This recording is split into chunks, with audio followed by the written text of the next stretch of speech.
ഇന്നുമുണ്ടല്ലോ പാരമ്പര്യത്തിലേക്ക് വിളിക്കുന്ന ആളുകൾ ഗർവാപ്പസി, തറവാട്ടിലേക്ക് തിരിച്ചു വരാൻ വേണ്ടി വിളിക്കുകയാണ്. മുസ്ലിം സഹോദരങ്ങളോട് പറയാം, നിങ്ങൾ തറവാട്ടിലേക്ക് തിരിച്ചു വരൂ. ഏതാണ് തറവാട്? ഏഴാം നൂറ്റാണ്ടിൽ സ്വഹാബത്തിന്റെ പ്രബോധനം കേട്ട് മുസ്ലിമീങ്ങളായവരെ, നിങ്ങൾ തറവാട്ടിലേക്ക് തിരിച്ചു വരൂ, ആദിമ സംസ്കാരത്തിലേക്ക് തിരിച്ചു വരൂ, ബിംബാരാധനയിലേക്ക് വരൂ, അന്ധവിശ്വാസങ്ങളിലേക്ക് വരൂ, മനുഷ്യനെ പല പല തട്ടുകളാകുന്ന നീചമായ സംസ്കാരത്തിലേക്ക് കടന്നു വരൂ. ചില ആളുകൾ വിളിക്കുകയാണ് ഗർവാപ്പസിയുമായി കടന്നു വരുന്നവരോട്, നമുക്ക് ബേജാറില്ല, ഗർവാപ്പസി കേവലം ഒരു ഗിമ്മിക്കാണ്, അതൊരു ഓലപ്പാമ്പാണ്, അതിൽ ഒരു ചുക്കുമില്ല എന്ന് തന്റെ ഇടത്തോടുകൂടെ മനസ്സിലാക്കാൻ കഴിവുള്ളവരാണ് ഈ സമുദായത്തിലെ വിവേകികളായ ആളുകൾ, പണ്ഡിതന്മാരും സാധാരണക്കാരും. അതുപോലുള്ള ഗിമ്മിക്കുകളൊന്നും കാട്ടിയിട്ട് ഈ സമുദായത്തെ ആടിയുലക്കാമെന്ന് ആരും വ്യാമോഹിക്കേണ്ടതില്ല.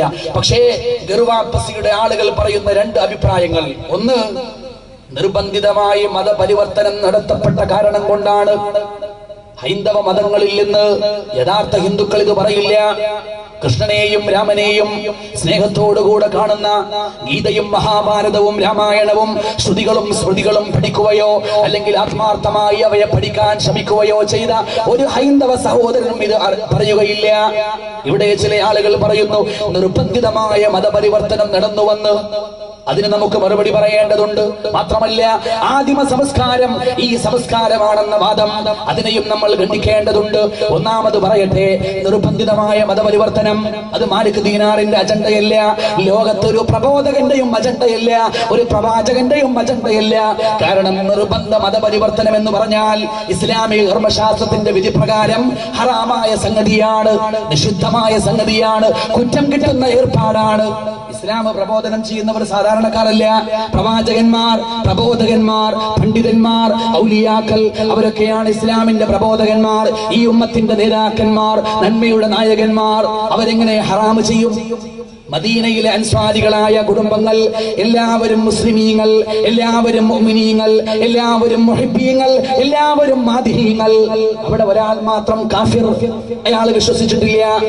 അവന്റെ പിതാവ് പറഞ്ഞു, മോനെ, ഈ തറവാട് മുഴുവനും നിന്നെ ഓർത്തുകൊണ്ട് ലജ്ജിക്കുകയാണ്. എല്ലാവരും മുസ്ലിമായി, നീ മാത്രം മുസ്ലിമാകാൻ മദീനയിൽ ബാക്കിയാണ്. പിതാവിന്റെ വാക്കുകൾ മകൻ ചെവി കൊണ്ടില്ല.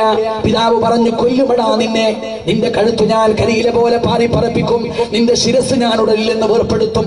ഇന്ന് വൈകുന്നേരമാകുന്നതിന്റെ മുമ്പ് നീ ഇസ്ലാമിലേക്ക് കടന്നു വന്നില്ലെങ്കിൽ നിന്റെ തല ഞാൻ എടുക്കുമെന്ന് പ്രകോപിപ്പിക്കുകയാണ്, പീഡിപ്പിക്കുകയാണ്, ഭീഷണി മുഴക്കുകയാണ്.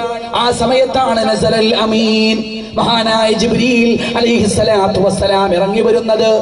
ലാ ഇക്റാഹ ഫിദ്ദീൻ, മതത്തിന്റെ കാര്യത്തിൽ നിർബന്ധമായ ഒരു ക്ഷാഠ്യം പാടില്ല, നിർബന്ധ മതപരിവർത്തനം പാടില്ല. അള്ളാഹുവിന്റെ പ്രഖ്യാപനമാണ്, പ്രവാചകന്റെ ആജ്ഞയാണ്. അൻസാരിയായ പിതാവിന്റെ മനസ്സ് തണുത്തുപോയി, താൻ ചെയ്തു പോയത് അപരാധമാണ്. അവൻ വിശ്വസിക്കുന്നെങ്കിൽ വിശ്വസിക്കട്ടെ. മദീന മുനവ്വറ ഇസ്ലാമിന്റെ ലോക തലസ്ഥാനമാണ്.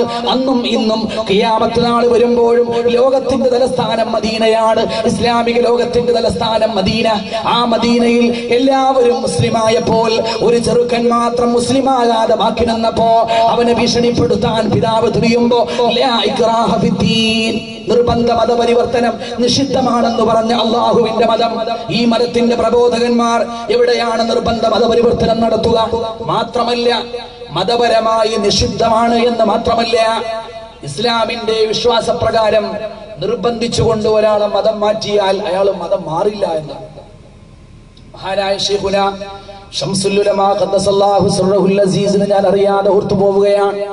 പ്രമാദമായ ഒരു കേസിൽ കോടതിയിൽ വാദിച്ചുകൊണ്ടിരിക്കുമ്പോ ജഡ്ജി ചോദിക്കുകയാണ് അദ്ദേഹത്തോട്, ഒരാൾ ലാ ഇലാഹ ഇല്ലല്ലാഹ് എന്ന് പറഞ്ഞാൽ മുസ്ലിം ആകില്ലയോ? ശംസുൽ ഉലമ വല്ലാത്ത ഒരു കൗശലം കാണിച്ചു.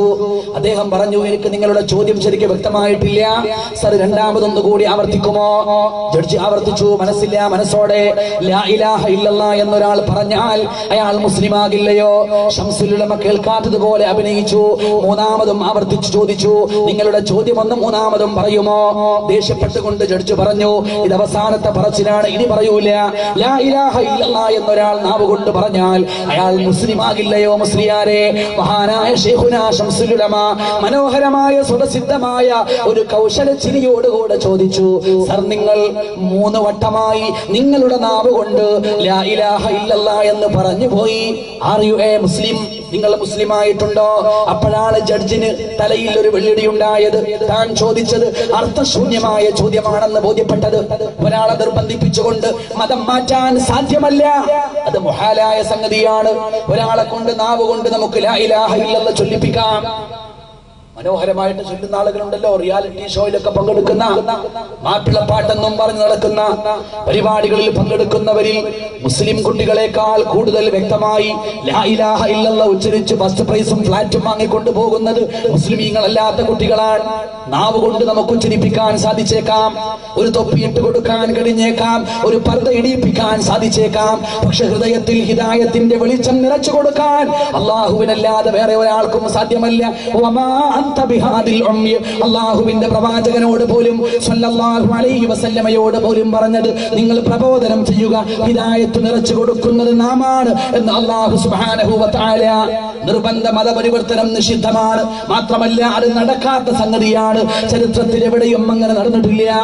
മലബാറിൽ, കേരളത്തിൽ തന്നെ ഏറ്റവും വലിയ നവോത്ഥാനത്തിന്റെ നായകനായി നിറഞ്ഞു നിൽക്കുന്ന മഹാനായ ഖുതുബുസ്സമാൻ മൗലവി ഖദ്ദസല്ലാഹു സിർറഹുൽ അസീസ് മമ്പുറത്ത് അന്ത്യവിശ്രമം കൊള്ളുന്ന മഹാനായ കാലപുരുഷൻ, ആ മഹാനായ മനുഷ്യന്റെ കാര്യസ്ഥനായി ഒരു കോന്തു നായരുണ്ടായിരുന്നു. ഖുതുബുസ്സമാന്റെ കാര്യസ്ഥൻ കോന്തു നായർ. അയാള് കാര്യസ്ഥനായി വരുമ്പോഴും നായരാണ്, കാര്യസ്ഥനായി നിൽക്കുമ്പോഴും നായരാണ്, ലോകത്തോട് വിട പറഞ്ഞ് ചിതയിലടങ്ങുമ്പോഴും നായരാണ്. കോന്തു മുസ്ലിയാരായില്ല, കോന്തു മൗലവിയായില്ല. മമ്പുറം തങ്ങൾ എത്രയോ ആളുകൾക്ക് ഹിദായത്തിന്റെ വെളിച്ചത്തിലേക്ക് വഴി പറഞ്ഞു കൊടുത്ത നവോത്ഥാന നായകനാണ്, കാലത്തിന്റെ പുരുഷനാണ്. പക്ഷേ കോന്തു നായർ മുസ്ലിമായിട്ടല്ല മരിച്ചുപോയത്. കേരളത്തിന്റെ ഇതിഹാസത്തിൽ, മലയാളത്തിന്റെ സാഹിത്യ ചരിത്രത്തിൽ ഏറ്റവും നിറഞ്ഞു നിൽക്കുന്ന ഇതിഹാസ തുല്യമായ രണ്ട് കൂട്ടുകെട്ടുകൾ മഹാനായ കുഞ്ഞായിൻ മുസ്ലിയാരും മങ്ങാട്ട് അച്ഛനും. രണ്ടുപേരും തമ്മിലുള്ള സൗഹാർദ്ദം ലോകത്തെ ഇതിഹാസം പോലെ പരന്നതാണ്, ലോകപ്രസിദ്ധമാണ്. കുഞ്ഞായിൻ മുസ്ലിയാരുടെ കൂടെ ജീവിതം മുഴുവനും മങ്ങാട്ട് അച്ഛൻ ജീവിച്ചു. അയാൾ മങ്ങാട്ട മൗലവിയായില്ല, മങ്ങാട്ട മാപ്പിളയായില്ല, മങ്ങാട്ട മുസ്ലിമായില്ല, മങ്ങാട്ട് അച്ഛനായിട്ട് തന്നെ മരിച്ചുപോയി. എവിടെ നിർബന്ധ മതപരിവർത്തനം എവിടെയും സംഭവിച്ചിട്ടില്ല.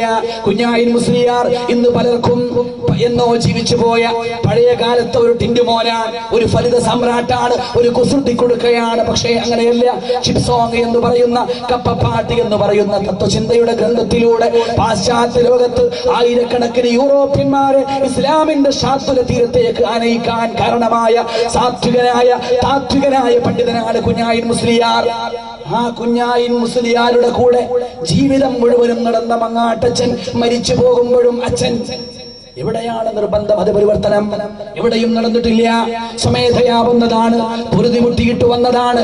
ജാതീയതയും അന്ധവിശ്വാസങ്ങളും വിഗ്രഹാരാധനയുടെ അർത്ഥശൂന്യതയും ബോധ്യപ്പെട്ടുകൊണ്ട് കടന്നു വന്നവരാണ്. കുമാരനാശാൻ ചണ്ടാല ഭിക്ഷുകയിൽ പറഞ്ഞതാണ് ശരി. എത്രയോ ദൂരം വഴി തെറ്റി നിൽക്കേണ്ടോ ഏഴച്ചെറുമൻ പോയി തൊപ്പിയിട്ടാൽ ചിത്രം അവനെത്തി ചാരത്തടുത്തിടാം, ചറ്റും പേടിക്കേണ്ട നമ്പുരാരെ. അങ്ങനെയാണ് ഇസ്ലാമിലേക്ക് ഒഴുക്കുണ്ടായത്, അങ്ങനെയാണ് ഇസ്ലാമിലേക്ക് പ്രവാഹമുണ്ടായത്. എവിടെയും നിർബന്ധ മതപരിവർത്തനം നടന്നിട്ടില്ല. പിന്നെ ഗർവാപ്പസി ആദ്യം പറഞ്ഞത് ബജറംഗ് ദളല്ല, അത് RSSന്റെ അജണ്ടയല്ല, അത് അള്ളാഹുവിന്റെ അജണ്ടയാണ്. തറവാട്ടിലേക്ക് തിരിച്ചു പോവുക, ആദിമ സംസ്കാരത്തിലേക്ക് തിരിച്ചു പോവുക. പക്ഷെ ഏതാണ് ഈ തറവാട്? ഏതാണ് ഈ ആദിമ സംസ്കാരം? ഇന്ത്യയുടെ ആദ്യത്തെ സംസ്കാരം വിഗ്രഹാരാധനയാണോ? ഇന്ത്യയിൽ ജീവിച്ച ആദ്യത്തെ മനുഷ്യൻ ലോകത്ത് തന്നെ ജീവിച്ച ആദ്യത്തെ മനുഷ്യനാണ്. ഇന്ത്യയിലാണ് സത്യസന്ധമായ ചരിത്രപ്രകാരം ഇന്ത്യയിലാണ് ആദ്യമായി മനുഷ്യന്റെ പാദങ്ങൾ പതിഞ്ഞത്. ഇന്ത്യയിലാണ് ആദ്യമായി ഒരു മനുഷ്യൻ ജീവിച്ചത്. ലോകത്ത് ജീവിച്ച ആദ്യത്തെ മനുഷ്യൻ ജീവിച്ചത് ഇന്ത്യയിലാണ്. പുരാതനമായ ഇന്ത്യയിൽ, ഇന്നത്തെ കൊളംബോ അടങ്ങുന്ന ഇന്ത്യയിൽ, ശ്രീലങ്ക അടങ്ങുന്ന ഇന്ത്യയിൽ മഹാനായ സയ്യിദുന അബുൽ ബശർ ആദം അലൈഹിസ്സലാത്തു വസ്സലാം. അബുൽ ബശറിന്റെ സംസ്കാരം എന്താണ്? അത് വിഗ്രഹാരാധനയല്ല, അത് ജാതീയതയല്ല, അത് അന്ധവിശ്വാസങ്ങളല്ല, അത് തൗഹീദാണ്, അത് മഹബ്ബത്താണ്, അത് ഈമാനാണ്, അത് ഇസ്ലാമാണ്. ഗർവാപ്പസി എന്ന് പറയുന്നവർക്ക് ചരിത്രം പഠിക്കാനുള്ള ധൈര്യമുണ്ടെങ്കിൽ, പറയുന്ന കാര്യത്തിൽ ആത്മാർത്ഥതയുണ്ടെങ്കിൽ അവർ ആദിമ സംസ്കാരത്തിലേക്ക് വരട്ടെ. ഇന്ത്യയുടെ ആദ്യത്തെ സംസ്കാരം ആദം നബിയുടെ സംസ്കാരമാണ്, അത് തൗഹീദിന്റെ സംസ്കാരമാണ്, അത് മഹബ്ബത്തിന്റെ സംസ്കാരമാണ്. ഞാൻ ഊന്നി പറയുന്നു, സ്വർഗത്തിൽ വെച്ചുകൊണ്ട് അങ്ങേക്ക് എന്ത് ഓമന പേരാണ് വേണ്ടത് ആദമേ എന്ന് ചോദിക്കുമ്പോ, അറബ് ഭാഷ സംസാരിക്കപ്പെടുന്ന സ്വർഗത്തിൽ വെച്ച് ഇന്നി അർജു അന്നുകന്നാ ബി അബി മുഹമ്മദി, മുഹമ്മദിന്റെ പിതാവ് സല്ലല്ലാഹു സല്ലല്ലാഹു അലൈഹി വസല്ലമയുടെ പിതാവ് അബൂ മുഹമ്മദ് എന്നറിയപ്പെടാനാണ് ഞാൻ മോഹിക്കുന്നത് എന്ന് പറഞ്ഞു മഹബത്ത് വിളമ്പിയ അബുൽ ബശറായ ആദം അലൈഹിസ്സലാം. അവരാണ് ഇന്ത്യയിൽ ജീവിച്ച ആദ്യത്തെ ആൾ. ലാ ഇലാഹ ഇല്ലല്ലാഹ് പ്രബോധനം ചെയ്ത ആദ്യത്തെ പ്രവാചകനും ആദ്യത്തെ റസൂലും ആദ്യത്തെ മനുഷ്യരും ആദം അലൈഹിസ്സലാം. ഈ ആദം നബി ലോകത്തോട്ട് കടന്നു വരുന്നതിന്റെ മുമ്പ്, ഭൂമിയിൽ പാദമൂന്നുന്നതിന്റെ മുമ്പ് അദ്ദേഹം ജീവിച്ചതാണ് യഥാർത്ഥ ഘർ, അതാണ് യഥാർത്ഥ തറവാട്. ഭൂമിയിൽ പാദമൂന്നുന്നതിന്റെ മുമ്പ് 3 കാര്യങ്ങൾ ആദമിന്റെ കയ്യിൽ അല്ലാഹു ഏൽപ്പിച്ചു. ഒന്ന് വിജ്ഞാനം, മറ്റൊന്ന് ഒരു തറവാട്, മറ്റൊന്ന് ഒരു ഇണ. വിജ്ഞാനം തൗഹീദിന്റെ വിജ്ഞാനമാണ്. വഅല്ലമ ആദമൽ അസ്മാഅ കുല്ലഹാ, ഇൽമു പഠിപ്പിച്ചു ആദ്യം, തൗഹീദ് പഠിപ്പിച്ചു ആദ്യം. രണ്ടാമതൊരു വീട് നൽകി, ഒരു ഘർ നൽകി, ഒരു തറവാട് കൊടുത്തു. അതാണ് സ്വർഗം, അതാണ് സ്വർഗം. നാനാവിധ സുഖങ്ങളാൽ സുലഭിലമായ സ്വർഗം. മൂന്നാമതൊരു ഇണയെ കൊടുത്തു. അതാണ് ലോകത്തിന്റെ മാതാവായ ഹവ്വാ റളിയല്ലാഹു അൻഹാ. അതുകൊണ്ട് ഗർവാപ്പസി എന്ന് പറഞ്ഞ് ഈ സമുദായത്തെ പീഡിപ്പിക്കരുത്.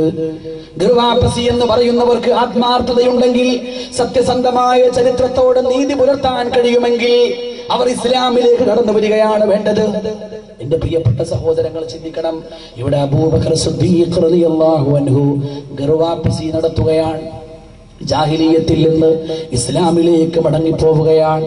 അദ്ദേഹത്തിന് അറിയാം, തൊട്ടു മുമ്പേ കാണുന്ന ഈ ജാഹിലിയത്തല്ല ആദിമ സംസ്കാരം. യഥാർത്ഥ പാരമ്പര്യം, യഥാർത്ഥ താവഴിയുടെ തൗഹീദാണ്. അബൂബക്കർ സിദ്ദീഖ് റളിയല്ലാഹു അൻഹു മഹാനായ നബി സല്ലല്ലാഹു അലൈഹി വസല്ലമയിൽ പരിപൂർണമായി വിശ്വസിച്ചു. ആദ്യത്തെ മുസ്ലിമായി വന്നു. ഇസ്ലാമിലേക്ക് വന്ന ശേഷം ശരീരം അല്ലാഹുവിന്റെ റസൂലിന് സമർപ്പിക്കുകയാണ്. സമ്പത്ത് മുഴുവനും സമർപ്പിക്കുകയാണ്. ഇത് വളരെ ശ്രദ്ധയോടുകൂടെ കേൾക്കേണ്ട